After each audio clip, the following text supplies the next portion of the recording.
വരുമ്പോൾ ഫുട്ബോളിനെ കുറിച്ച് നമ്മൾ ആലോചിച്ചാൽ എങ്ങനെയായിരിക്കും?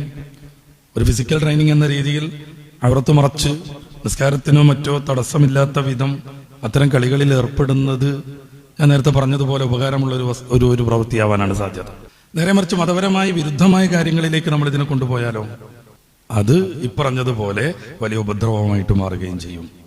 ഒരു 4-5 കാര്യങ്ങളാണ് നമ്മൾ ഈ സ്പോർട്സായിട്ട് ബന്ധപ്പെടുമ്പോഴും അല്ലെങ്കിൽ വിനോദങ്ങളായിട്ട് ബന്ധപ്പെടുമ്പോഴും പ്രത്യേകമായി ശ്രദ്ധിക്കേണ്ടത്.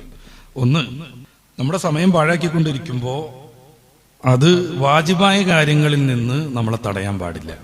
വാജിബായ കാര്യങ്ങൾ നിസ്കാരം മാത്രമൊന്നുമല്ല, കുടുംബത്തോടുള്ള ബാധ്യതകൾ. വെറും കളിക്കമ്പക്കാരനായി ഇങ്ങനെ നടക്കുക. വേനൽക്കാലത്ത് ജില്ലയിൽ വിവിധയിടങ്ങളിൽ സെവൻസ് ഫുട്ബോൾ ടൂർണമെന്റുകൾ ഉണ്ടാകും. ഒന്നിൽ നിന്ന് ഒന്നിലേക്ക് പരകായ പ്രവേശം നടത്തുക. വീട്ടിലെ കാര്യങ്ങൾ നോക്കണില്ല, റേഷനരി വാങ്ങുന്നില്ല, കുട്ടികളുടെ വിദ്യാഭ്യാസം ശ്രദ്ധിക്കണില്ല.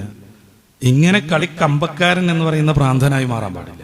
നിസ്കാരം മാത്രമല്ല വാജിബാത്ത്, നിസ്കാരം അതിന്റെ ഉന്നതിയിൽ നിൽക്കുന്നു, അത് വേറെ കാര്യം.